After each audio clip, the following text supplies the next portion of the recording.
Part III. Swann in Love. Section 1. To admit you to the little nucleus, the little group, the little clan at the Verdurin's, one condition sufficed, but that one was indispensable. You must give tacit adherence to a creed, one of whose articles was that the young pianist, whom Madame Verdurin had taken under her patronage that year, and of whom she said, "Really, it oughtn't to be allowed to play Wagner as well as that," left both Planté and Rubinstein sitting, while Dr. Cottard was a more brilliant diagnostician than Potin. Each new recruit whom the Verdurins failed to persuade that the evenings spent by other people in other houses than theirs were as dull as ditch water, saw himself banished forthwith. Women being in this respect more rebellious than men, more reluctant to lay aside all worldly curiosity and the desire to find out for themselves whether other drawing rooms might not sometimes be as entertaining, and the Verdurins feeling, moreover, that this critical spirit and this demon of frivolity might, by their contagion, prove fatal to the orthodoxy of the little church, they had been obliged to expel, one after another, all those of the faithful who were of the female sex.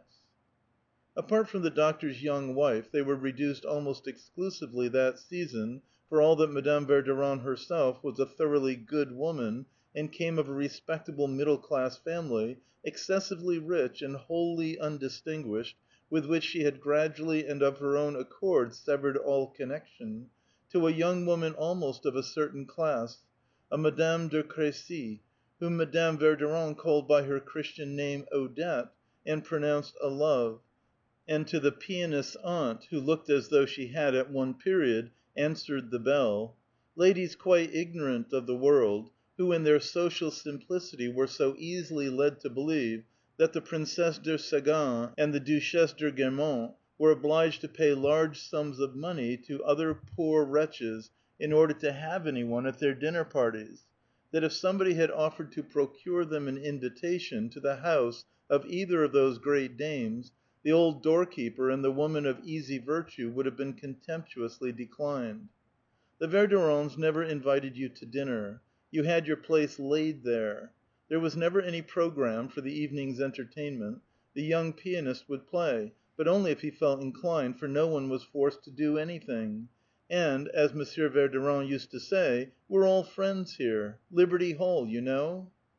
If the pianist suggested playing the Ride of the Valkyries or the Prelude to Tristan, Madame Verdurin would protest, not that the music was displeasing to you, but on the contrary, that it made too violent an impression. "Then you want me to have one of my headaches? You know quite well. It's the same every time he plays that. I know what I'm in for. To-morrow when I want to get up, nothing doing." If he was not going to play, they talked, and one of the friends, usually the painter who was in favor there that year, would spin, as Monsieur Verdurin put it, a damned funny yarn that made them all split with laughter, and especially Madame Verdurin, for whom, so strong was her habit of taking literally the figurative accounts of her emotions, Dr. Cottard, who was just then starting in general practice, would really have to come one day and set her jaw, which she had dislocated with laughing too much. Evening dress was barred, because you were all good pals, and didn't want to look like the boring people who were to be avoided like the plague, and only asked to the big evenings, which were given as seldom as possible, and then only if it would amuse the painter or make the musician better known. The rest of the time you were quite happy, playing charades, and having supper in fancy dress, and there was no need to mingle any strange element with the little clan. But just as the good pals came to take a more and more prominent place in Madame Verdurin's life, so the bores, the nuisances, grew to include everybody and everything that kept her friends away from her, that made them sometimes plead previous engagements, the mother of one, the professional duties of another, the little place in the country of a third. If Dr. Cottard felt bound to say good night as soon as they rose from table, so as to go back to some patient who was seriously ill, "I don't know," Madame Verdurin would say. "I'm sure it will do him far more good if you don't go disturbing him again this evening. He will have a good night without you. To morrow morning you can go round early, and you will find him cured." From the beginning of December it would make her quite ill to think that the faithful might fail her on Christmas and New Year's days. The pianist's aunt insisted that he must accompany her (on the latter) to a family dinner at her mother's.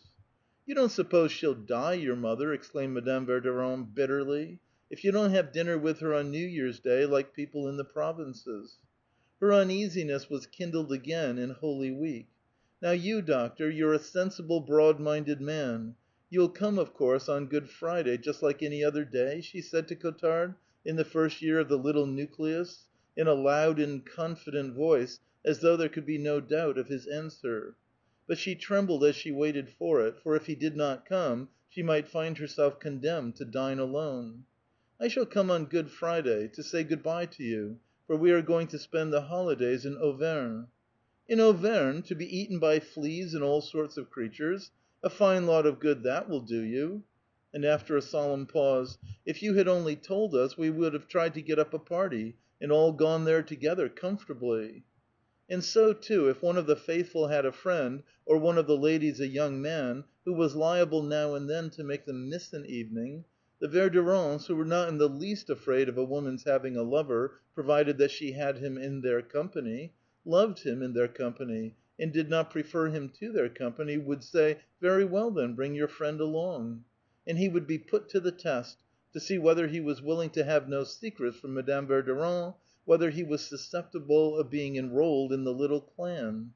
If he failed to pass, the faithful one who had introduced him would be taken on one side and would be tactfully assisted to quarrel with the friend or mistress. But if the test proved satisfactory, the newcomer would in turn be numbered among the faithful. And so when, in the course of this same year, the courtesan told Monsieur Verdurin that she had made the acquaintance of such a charming gentleman, Monsieur Swann, and hinted that he would very much like to be allowed to come, Monsieur Verdurin carried the request at once to his wife. He never formed an opinion on any subject until she had formed hers, his special duty being to carry out her wishes and those of the faithful generally, which he did with boundless ingenuity. "My dear, Madame de Crécy has something to say to you. She would like to bring one of her friends here, Monsieur Swann. What do you say?" "Why, as if anybody could refuse anything to a little piece of perfection like that. Be quiet. No one asked your opinion. I tell you that you are a piece of perfection." "Just as you like," replied Odette in an affected tone, and then went on, "You know I'm not fishing for compliments." "Very well. Bring your friend, if he's nice." Now, there was no connection whatsoever between the little nucleus and the society which Swann frequented,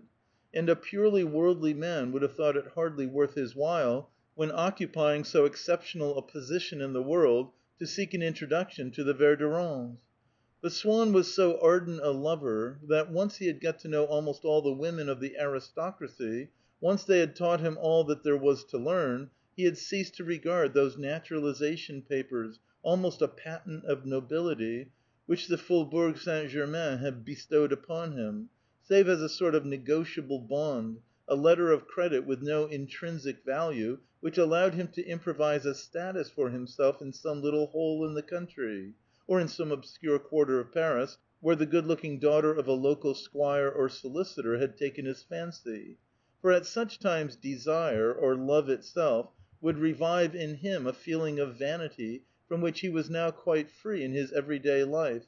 although it was, no doubt, the same feeling which had originally prompted him towards that career as a man of fashion, in which he had squandered his intellectual gifts upon frivolous amusements, and had made use of his erudition in matters of art only to advise society ladies what pictures to buy and how to decorate their houses. And this vanity it was which made him eager to shine in the sight of any fair unknown who had captivated him for the moment, with a brilliance which the name of Swann by itself did not emit. And he was most eager when the fair unknown was in humble circumstances. Just as it is not by other men of intelligence that an intelligent man is afraid of being thought a fool, so it is not by the great gentlemen, but by boors and bounders, that a man of fashion is afraid of finding his social value underrated.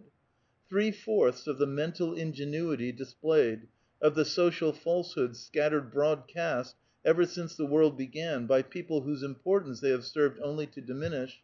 have been aimed at inferiors; and Swann, who behaved quite simply and was at his ease when with a duchess, would tremble for fear of being despised, and would instantly begin to pose were he to meet her grace's maid.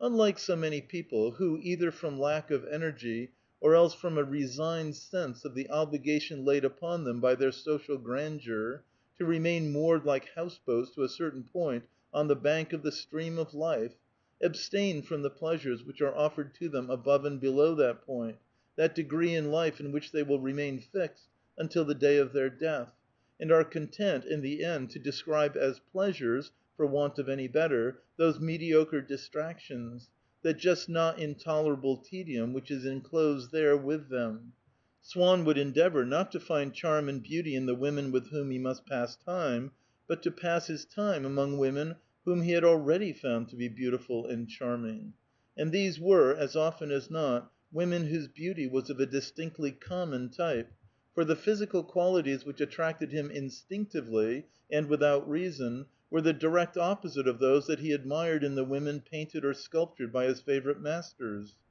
Depth of character or a melancholy expression on a woman's face would freeze his senses, which would, however, immediately melt at the sight of healthy, abundant, rosy human flesh.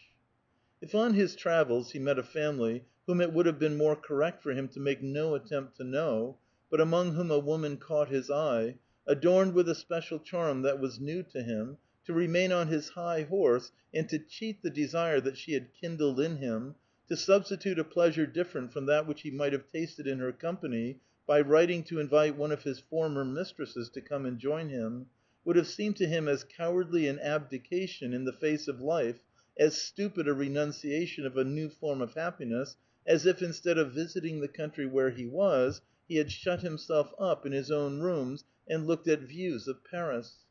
He did not immure himself in the solid structure of his social relations, but had made of them, so as to be able to set it up afresh upon new foundations, wherever a woman might take his fancy, one of those collapsible tents which explorers carry about with them. Any part of it which was not portable, or could not be adapted to some fresh pleasure, he would discard as valueless, however enviable it might appear to others. How often had his credit with the Duchess, built up of the yearly accumulation of her desire to do him some favor for which she had never found an opportunity, been squandered in a moment by his calling upon her in an indiscreetly worded message, for a recommendation by telegraph which would put him in touch at once with one of her agents, whose daughter he had noticed in the country, just as a starving man might barter a diamond for a crust of bread. Indeed, when it was too late, he would laugh at himself for it, for there was in his nature, redeemed by many rare refinements, an element of clownishness. Then he belonged to that class of intelligent men who have led a life of idleness, and who seek consolation and perhaps an excuse in the idea, which their idleness offers to their intelligence, of objects as worthy of their interest as any that could be attained by art or learning. The idea that life contains situations more interesting and more romantic than all the romances ever written. So at least he would assure and had no difficulty in persuading the more subtle among his friends in the fashionable world, notably the Baron de Charlus, whom he liked to amuse with stories of the startling adventures that had befallen him, such as when he had met a woman in the train and had taken her home with him before discovering that she was the sister of a reigning monarch, in whose hands were gathered at that moment all the threads of European politics, of which he found himself kept informed in the most delightful fashion, or when, in the complexity of circumstances, it depended upon the choice which the conclave was about to make whether he might or might not become the lover of somebody's cook. It was not only the brilliant phalanx of virtuous dowagers, generals, and academicians to whom he was bound by such close ties that Swann compelled with so much cynicism to serve him as panders. All his friends were accustomed to receive, from time to time, letters which called on them for a word of recommendation or introduction, with a diplomatic adroitness which, persisting throughout all his successive affairs and using different pretexts, revealed more glaringly than the clumsiest indiscretion a permanent trait in his character, and an unvarying quest. I used often to recall to myself when, many years later, I began to take an interest in his character, because of the similarities which, in wholly different respects, it offered to my own, how, when he used to write to my grandfather, though not at the time we are now considering, for it was about the date of my own birth that Swann's great affair began, and made a long interruption in his amatory practices. The latter, recognizing his friend's handwriting on the envelope, would exclaim, "Here is Swann asking for something, on guard," and, either from distrust or from the unconscious spirit of devilry which urges us to offer a thing only to those who do not want it, my grandparents would meet with an obstinate refusal the most easily satisfied of his prayers, as when he begged them for an introduction to a girl who dined with us every Sunday, and whom they were obliged, whenever Swann mentioned her, to pretend that they no longer saw, although they would be wondering all through the week whom they could invite to meet her, and often failed in the end to find any one, sooner than make a sign to him who would so gladly have accepted. End of Part 3, Section 1.